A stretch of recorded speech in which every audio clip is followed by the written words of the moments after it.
PV Sindhu, Mary Com, and if I'm not mistaken, in fact, you and your team identified Lakshya Sen very early, right? And he is now already showing success at the international level, actually, right? So that's and now you're working, what I hear, at All Is Well, which is conceptualized like a digital fitness coach and helping people design their physical, nutrition, mental training plans based on data. So Vaibhav, just putting the horse's mouth out there, please help us understand what you do, and we'll take it from there. Thank you. Thank you so much, Nupur. It's a pleasure to be here. As they say, it takes a village to raise a champion, and parents play a very, very critical role in that. So I think it's a great topic. Personally, I've worked with all these champion athletes, but have also worked very closely with their parents or spouses. So we know the very important role that they play. In my journey, like you said, I was part of the leadership team of Olympic Gold Quest for more than a decade. UGQ was started by Gee Sethi, Prakash Padukone, and Vishy Anand, where we supported training and preparation of Mary Com, PV Sindhu, Saina Nehwal, and many other Olympic and Paralympic medalists. So a very, very fulfilling journey to play that small role in their success. And now just a few months back, co-founded this platform called All Is Well, where again the aim is to help athletes perform better, academies get better integrated fitness support on physical, mental, and nutritional training. So that's where I am, and again very happy to be here. Thank you. We'll get more into more about All Is Well towards the end. I had a series of questions planned for you, but the idea is also to hear more from the parents. So if you have any questions, please drop into the Q&A and we'll come to it at the end of the session. To start off, Vaibhav, firstly, like you said, you worked a lot with a lot of parents during this journey. Are there any stories of model sports parents that you could share with us? Yeah, I think being a sports parent requires you to sacrifice a lot. So although at the podium you only see the player or hear stories about the player, but I think to be a sports parent, you have to sacrifice a lot. Like I remember PV Sindhu, we started supporting her when she was 14-year-old back in 2010. And her father, who himself was an Arjuna Awardee, India volleyball captain, every day in the morning to ensure Sindhu reaches 5:30 a.m. at the session, he would take her on a Bajaj scooter 35 kilometers one way. So they would start at 4:40 a.m. so that she could reach training on time, then pick her back after the session, drop her back at her school, and then he would go to the office. He was in Indian Railways.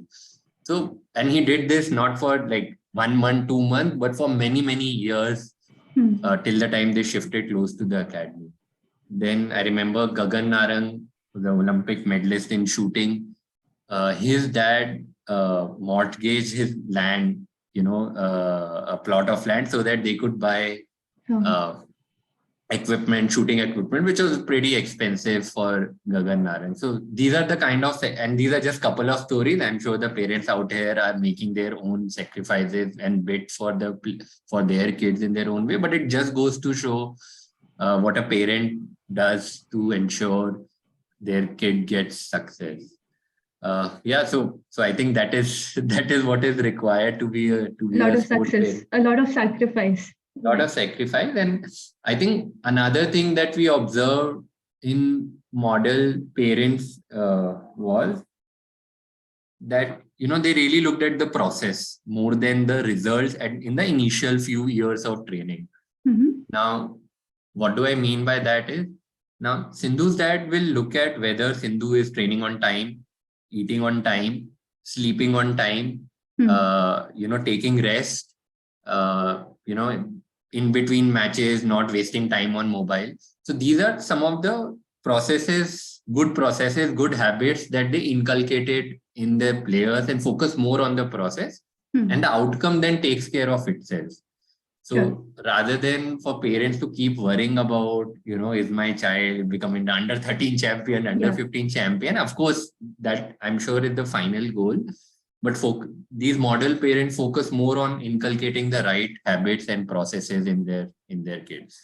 That makes sense, that even, only one kid will become the Olympic champion in the end, right? But in the process, if you're inculcating the right habits, that will stay with the child throughout his or her life. So correct. Well said. Cool. Nice. So that's it. Vaibhav, you said at the age of 14 you mentioned you picked up Sindhu to groom her for being a future medal prospect. So at what age, is it right to start supporting or actually seriously thinking about putting in effort into sporting excellence for a child? While a foundational and, our belief is every child likes to play, sport is for fun, and outcome is an outcome, right? Focus not on outcome, but on the process, like you said. So, you start sports, but at what age should you seriously start thinking about making it serious in terms of taking it to the next level, going elite? So it varies from sport to sport. I think in sports like gymnastics and swimming, where even at Olympics, you would say 14-year-old winning gold medals. Mm-hmm. So in some of these sports, you have to, if you really want to make it serious, you have to start very young, like 8-year, 9-year-old, you have to decide, or maybe by 10.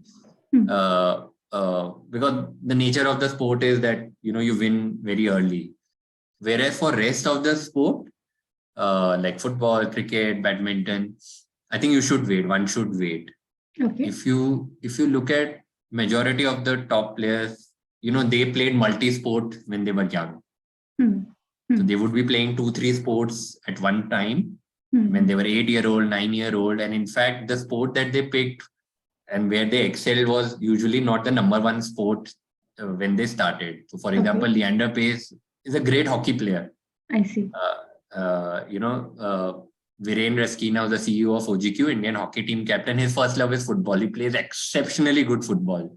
But all of them played multiple sports. Even Sachin used to play TT, tennis, badminton. So the idea is that, let the kids play multi-sport when they're 8-year-old, 9-year-old. Let them experience different sport. An 8-year-old is not really thinking about becoming a world champion, but they really want to have fun. So that is very important. So the more sports they play, more fun they will have. And second, it helps in developing the different cognitive abilities, muscular abilities, coordination, teamwork. And by the age of 12 or 13 is when, you will naturally see that a player is gravitated towards one sport, either because they are performing really well or they really like the sport. And that is when, you can really push them into serious training. Got it. Interesting. And when you looked at identifying talent, Vaibhav, what are the indicators that you see that makes it feel like, yes, this athlete or the child has the potential to take up to the next level? I mean, you've gone through a lot of, I'm sure you've done a lot of number crunching or so, but, maybe, as a sports parent, right, there's a question everybody has, is my child good enough? How do you help a parent decide that, or at least give him a direction towards it? Yeah, it's a tough question. I think whether my child is good enough or not, I think you should relax. don't worry so much. Because when you start saying, is my child good enough, your anxiety, your thing also transfers to the kid. The kid is thinking, does my parent think I'm good enough or not? And they start playing to please the parent and not really for the love of the sport. I think you need to balance that out. Yeah. Coming back to your first question, I think while there are multiple factors, it's $1 million question. There's so much talent, search, analytics going on. I think there are 3 things that personally, and this is my opinion, which I have seen in top players, top champions across the sport. Number 1 is their desire to win.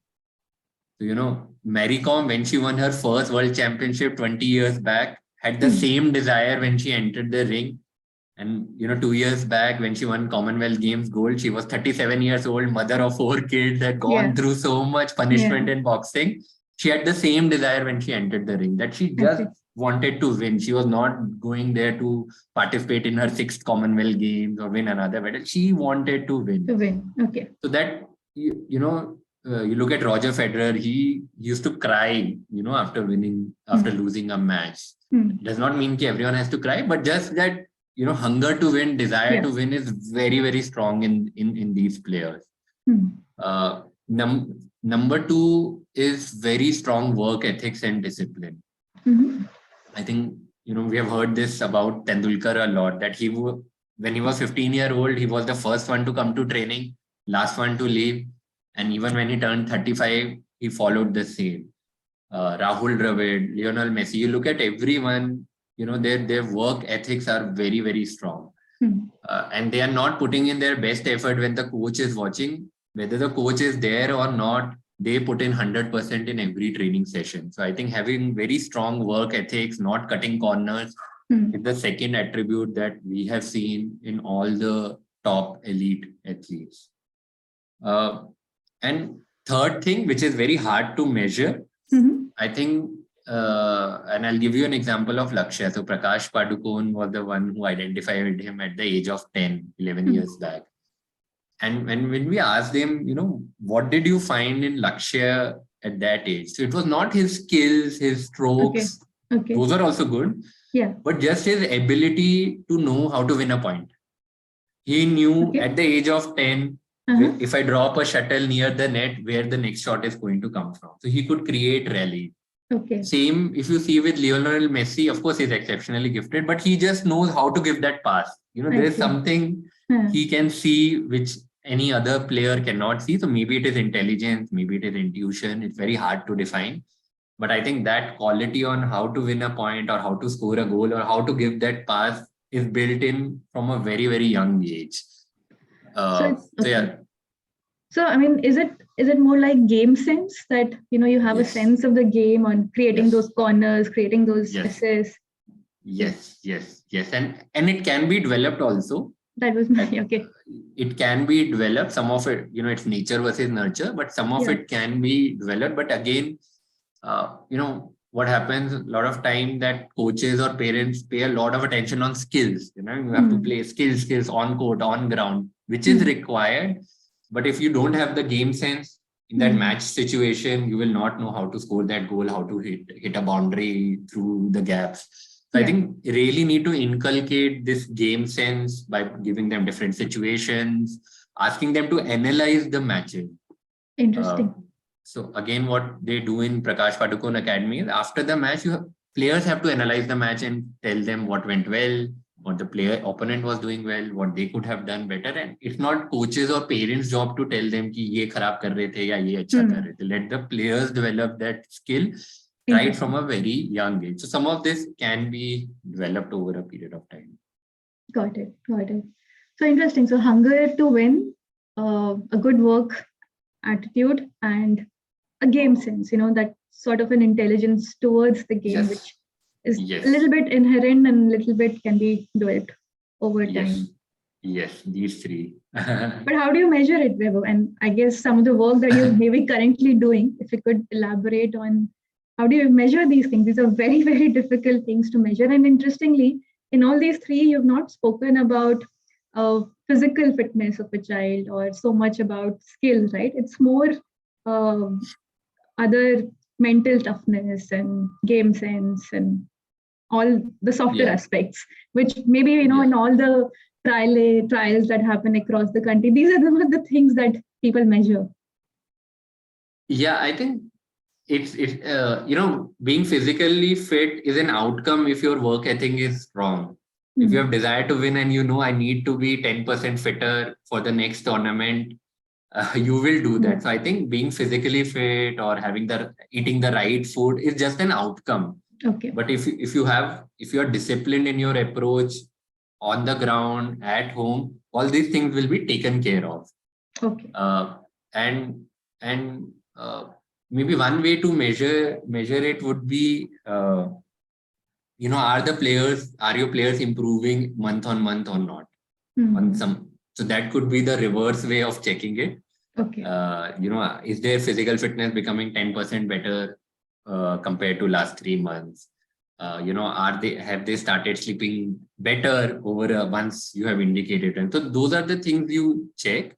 Okay. You can track physical fitness. You can track. You can quantify mental fitness.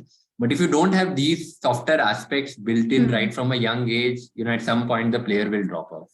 Makes sense. And that just want to elaborate a bit on how important the mental toughness part is, right? Again and again, when we go to the Olympics, we have a long list of contenders, but we end up winning maybe a fraction of what we can win. And that's where a lot of people around me talk about, how important it is for a child to be mentally tough. In fact, I remember I once went to Prakash Padukone Academy, and I think Vimal sir, he mentioned that Saina had nothing to be, world champion at that age. What all she had was the mental toughness and the desire to win, which you actually just spoke about. So, I mean, that's just triangulating and makes sense to me today. Yeah, interesting. So we did a program in OGQ for coaches program, and where we trained more than 150 coaches in different sport.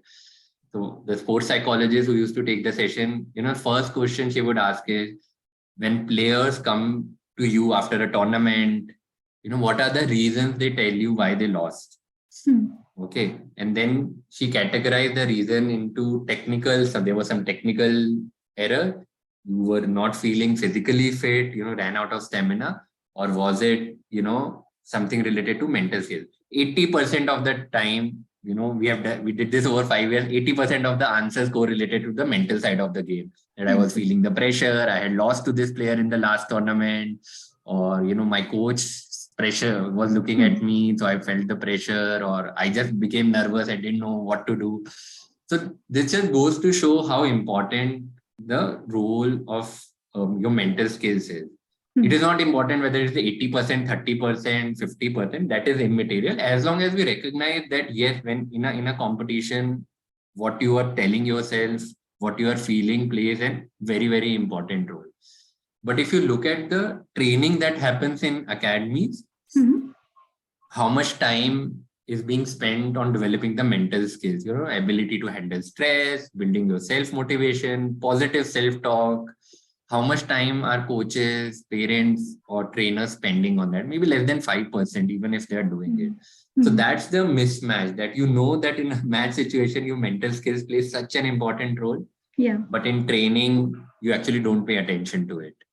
So, and this is what, again, top athletes know it very well, and they do it on their own. Like Sindhu has been meditating right from the age of 13-year-old.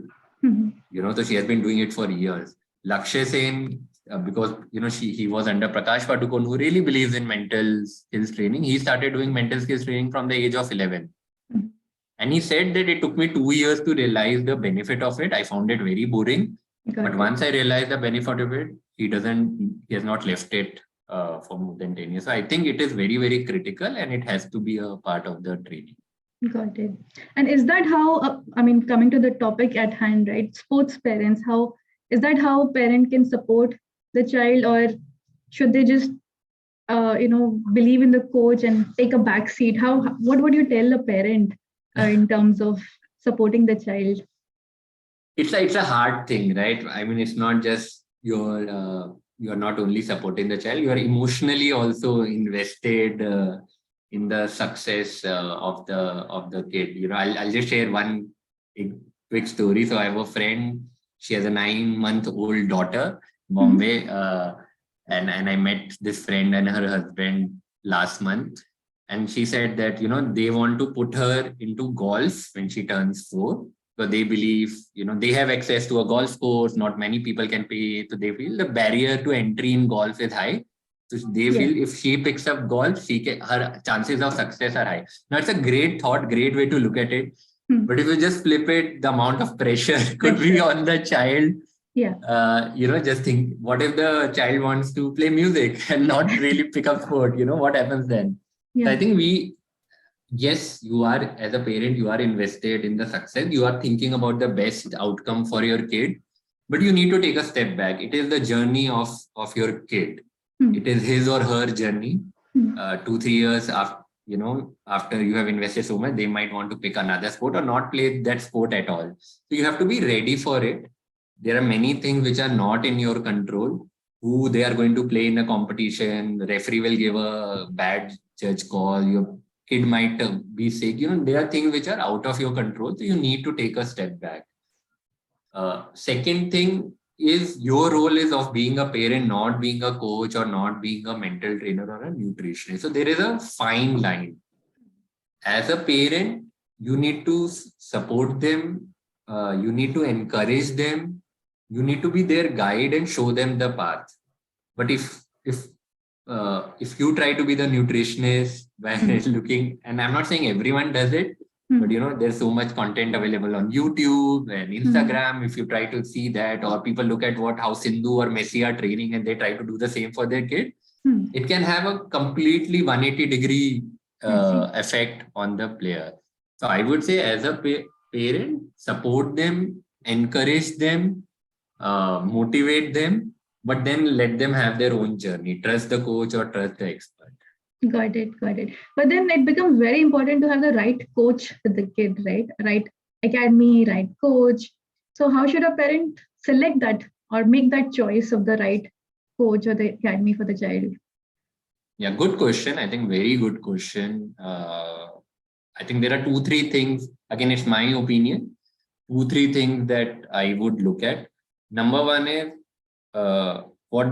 what do you want for the kid, and what does the kid want? Are you sending your kid to play for fun, just to learn some skills, 2 hours of some good fitness sport, or you just want them to be introduced to different sport? Is that your motive? Or you have already done that for a few years and now you want your kid to be taken to the next level of training. The reason is, there are some academies who are very good with kids, teaching them the basic skills of football or badminton, make it very fun. So kids have a lot of fun, but they are not priming them up for being India number 1 or an Olympic champion. But this is also required. Yeah. And there are some academies where you have to go like 6 days in a week, 3 hours of training, maybe an early morning session before school, also very hard training, very disciplined. And if you don't buck up, you will be out of the academy. So you need to first decide what is that you want, or what does the kid want, and then pick and choose the academy. Because if this mismatch is there, then you will not be satisfied. Number 2, I would say, once you have made this distinction, just like how would you do it when you are picking up a school for your kid, do the same for an academy. Talk to other parents who have kids in that same academy, talk to the kids who are training in that academy, speak to the coach, ask the coach to give you a referral of a parent or a player with whom you could speak, right? So that you know what you are getting into. And yeah, then also look at again, if you're going for serious training, what kind of results they have produced, who are players. So do all those reference checks and details checked before you make that decision. And be okay with the fact that maybe first time it will not be right.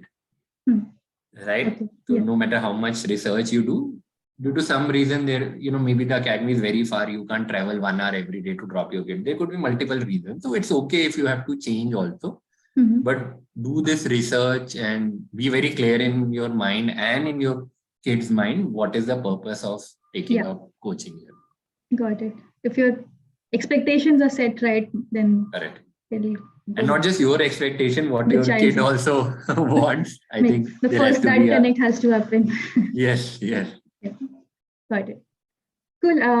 I'll take maybe, have our parents ask a few questions if there are any. Sure. Request parents to put in their questions as Q&A if they would like to ask Vaibhav anything. Sure.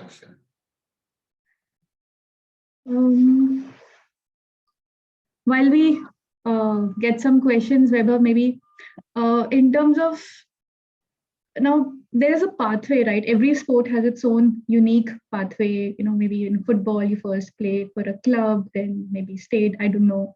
Are there any commonalities across sports in terms of a pathway that parents should be aware of? Because again and again, we hear questions: what next? What tournament should I send my child in? How can he be identified? Any wisdom or two bits there?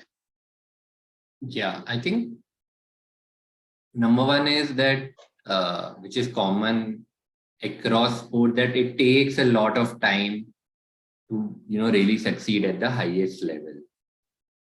Again, exceptions would be like swimming, gymnastics, or even in shooting. In 2 years, you can get into the national team. Those are just exceptional sports. But in majority of the sport, like we started supporting Sindhu when she was 14, but she started playing badminton when she was 8-year-old, and she won her first Olympic medal at the age of 21. It was a 13-year long journey.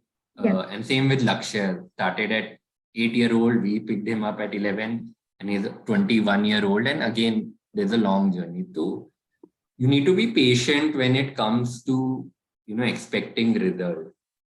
And again, if you feel your kid can really do great, you need to first ask yourself a question whether you want him or her to become under 30 number one, or really be part of the Indian senior team or go at the Olympics. So it's a long-term investment if you're thinking about serious sport. So this is a commonality across all sports, that it will take time, 10 years, 12 years before they really achieve the highest level. There will still be outliers who do it early, but those would be outliers. Now you take an example of Surya Kumar Yadav. He's 32, and he's now in last 1 year, he's become like the number one T20 player. What an exceptional player.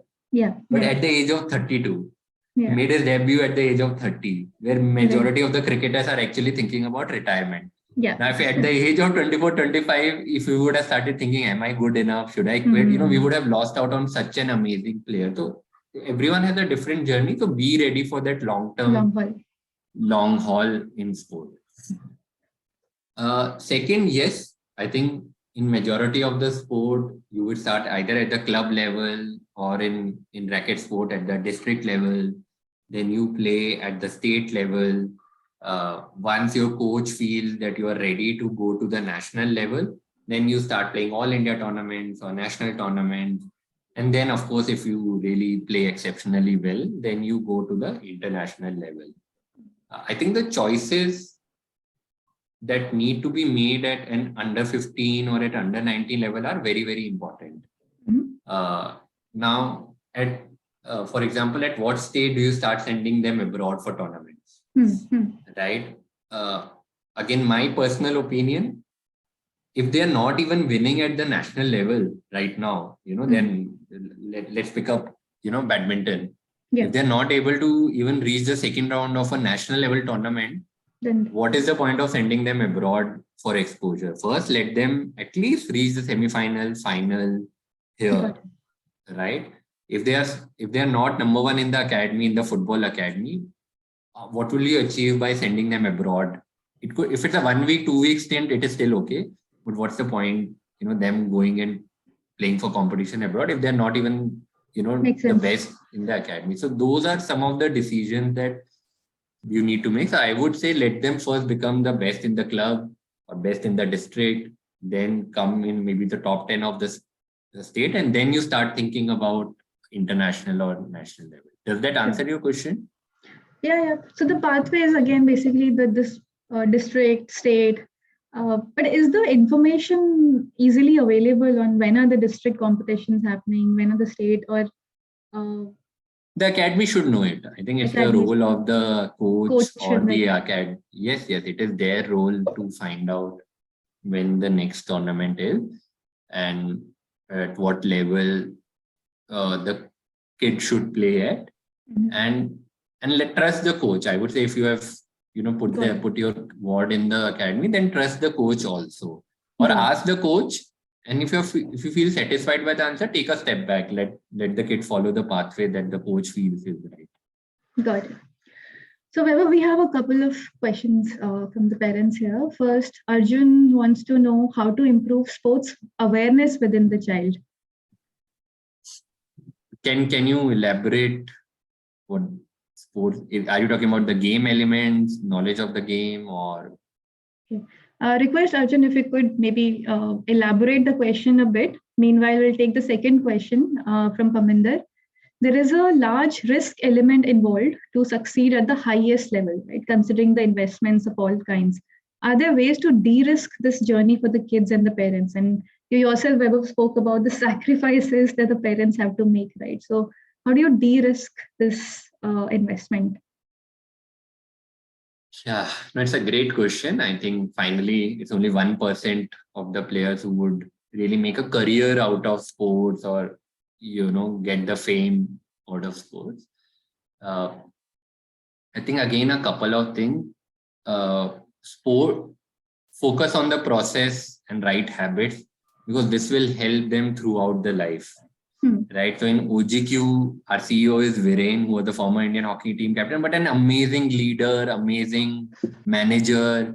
And these are the skills he learned in sport, which is now even helping him his post-sports career. So I think sports is not only about success at competition, but it also teaches you a lot of life skills, which will give your kid an edge over others. Just imagine sports is the only place where you lose more than you win. Federer won 20 Grand Slam, but he lost in more than 40 Grand Slams. So that is the only place where you see loss day in, day out, but you still come back. And this is a life skill which, will help you when you want to start a business or be in a job. So I think focus on those aspects. That will de-risk a lot of things for your kid, even if they don't make it to the highest level. Second is focus on education. I think try to balance it out, ensure that your kids, they don't have to be the topper in the school. They don't have to be, 90%, but yeah, ensure that they are doing that basic schooling and studying so that, when they get a good college or even if they have to leave sport at some point of time, it is, one part of this is secure. So I think those two things, if you focus on right habits and education, it will de-risk a lot of things. So these days there are these sports schools coming up, Vaibhav, right? What is your view on putting your child in a normal school versus a specialized sports school? Is that a way to de-risk? Yeah, absolutely. I think those sports schools give you, of course, playing facilities, unfiltered access to, sport playing time. They take care of your education also. You are with a like-minded group of kids who are all driven towards sports. So I think if that is an option available, for sure, you should go for it. Got it. We have some more from Arjun now. I mean, only few sports child knows because they're watching into TV or playing in schools or with their friends.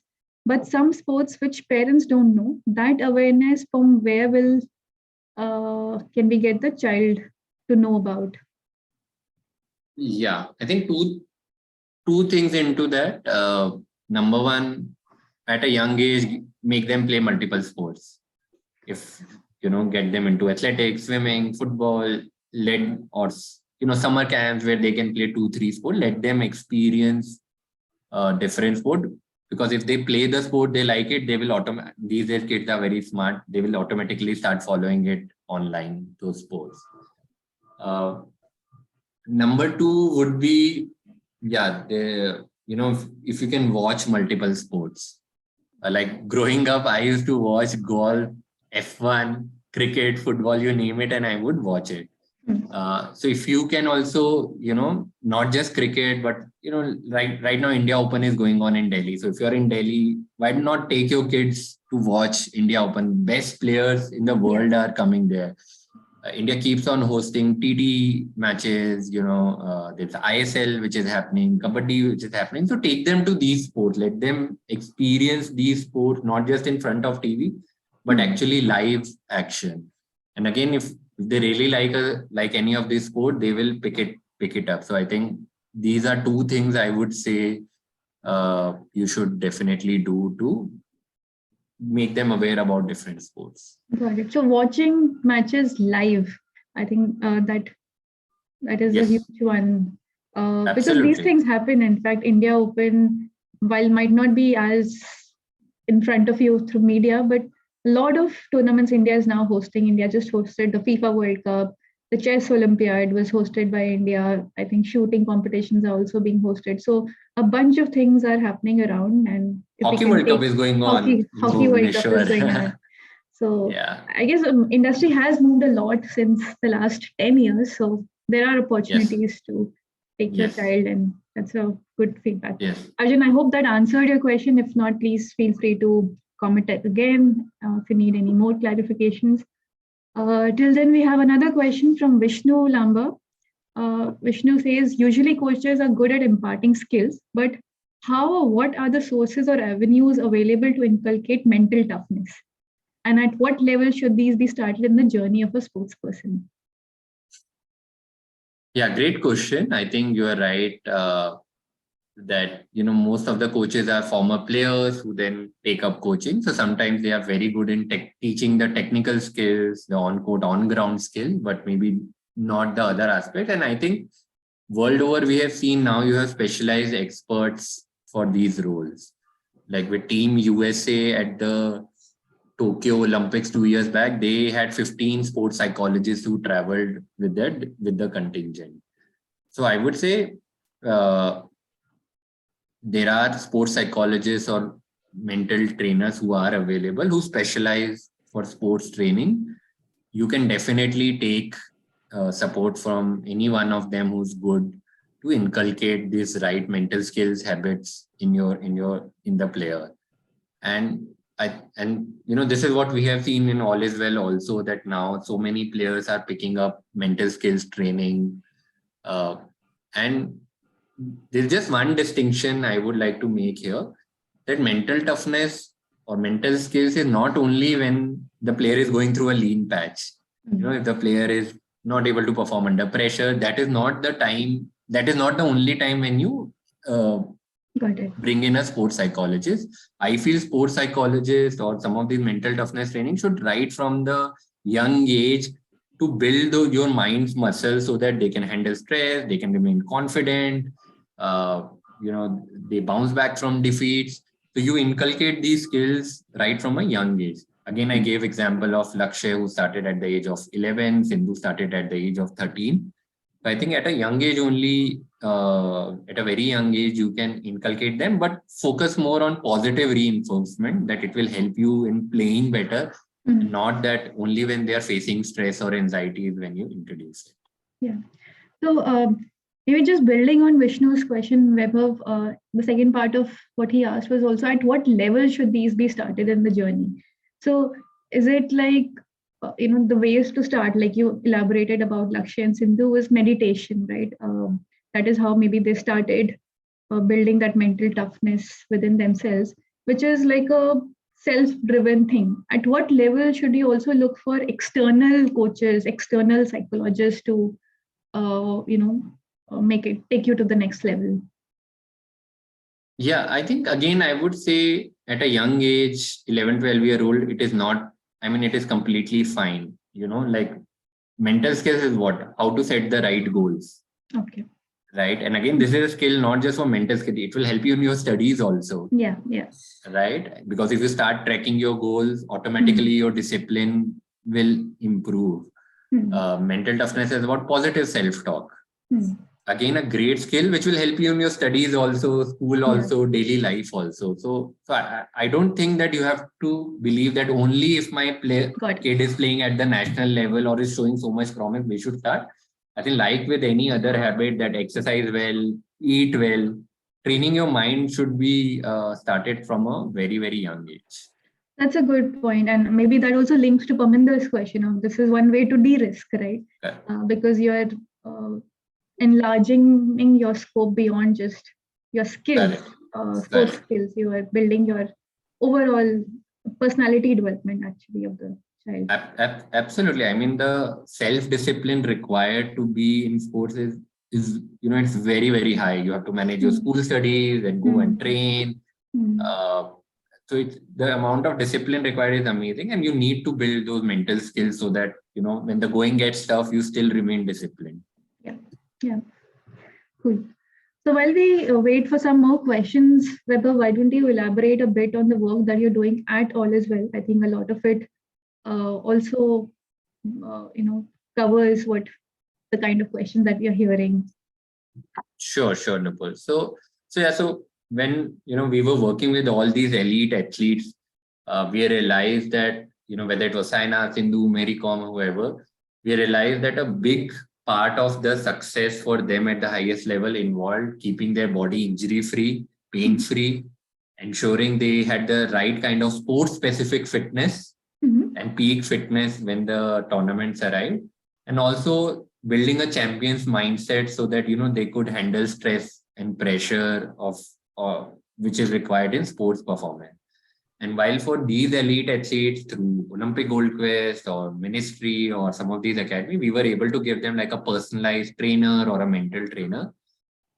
For millions of athletes, aspiring athletes, young athletes, even professional athletes, they don't have this support.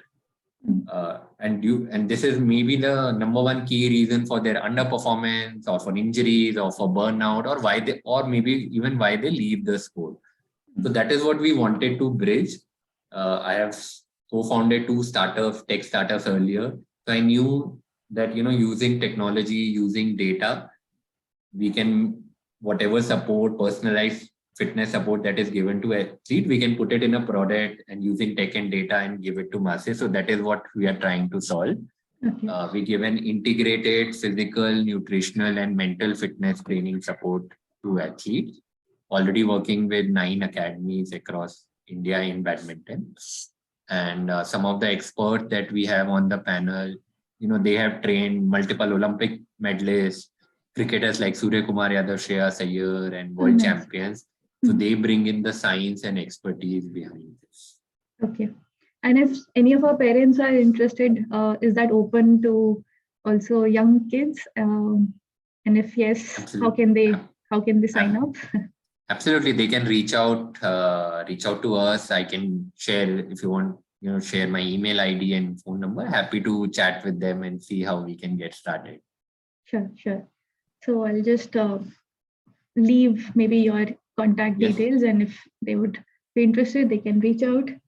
Yes. Okay, we don't have any more questions. If not, then I have a question for all the parents. We have a small poll, Vijay, if we can pull out the poll, and we just want to understand, similar to this webinar, if any other topics that parents would like to know more on, hear more on, and what we should be focusing on our future webinars. So everyone, if we can take the poll, help us understand things that you would like us to take up in our next series of webinars.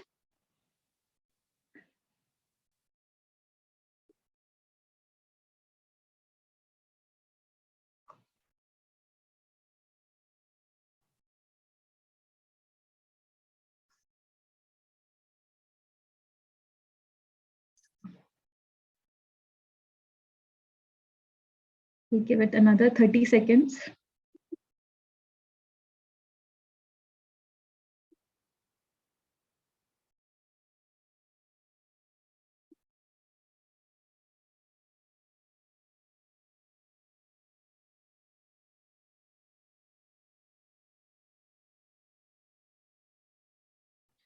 Okay, cool. Maybe just the last 10 seconds and then. All right.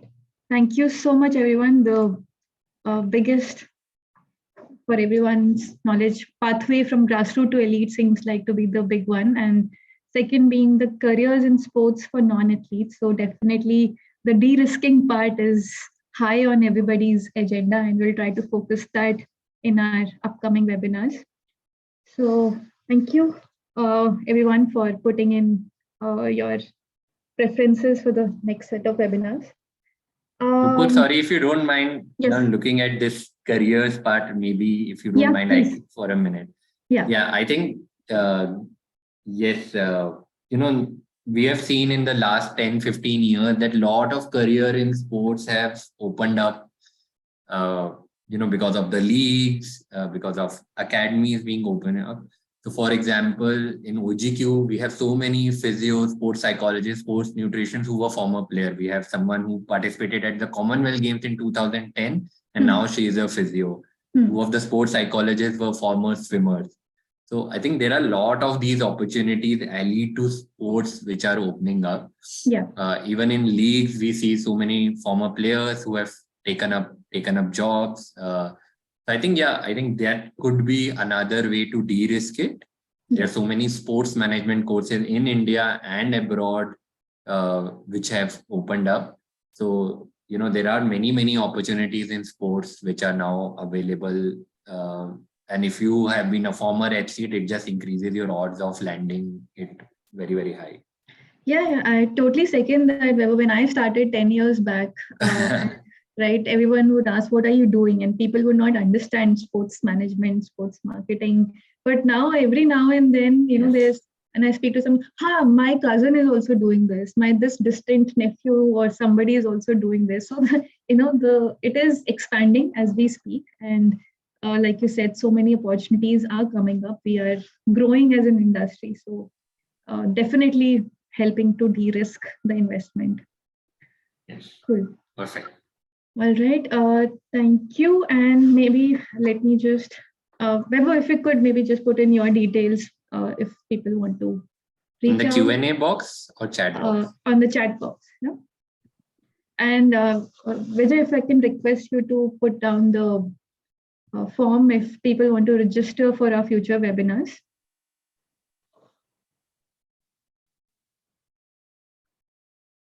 I put it, but I don't know if others can see it.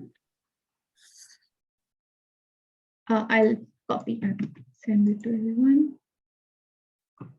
Yeah, so that's Vaibhav's contact details. If in case you want to know about, want to sign up for personalized nutrition / mental / fitness plan, then he can help you. And lastly, Vijay has left a form, Google form. If any of you want to be informed about our future webinars, please you can click and sign up, and we will keep you posted with more such webinars. So finally, Vaibhav, thank you so much. It was a great discussion. I thoroughly enjoyed it, and I hope our parents had some useful inputs to take back. Thanks once again, Vaibhav. Any final thoughts from your side? Thank you. No, thank you so much, Nupur. Thank you, Vijay, and thank you to all the parents who joined today. I hope maybe some things were useful for you. I think I would just say, I'm a big Messi fan and a big Tendulkar fan. Tendulkar won his first and only World Cup in 6th attempt. Messi won his World Cup in the 5th attempt at the age of 35, even though they lost the first match to Saudi Arabia. I think the lesson for us is to never give up. And that is the lesson probably to inculcate in our kids also, to not give up with one loss, one defeat. I think if you put in the right work, hard work, and just have that perseverance and keep going on, success will come. That's a great thought. All right. Thank you so much, Vaibhav, and thanks to everyone for joining, and wish you all a great weekend ahead. Thank you.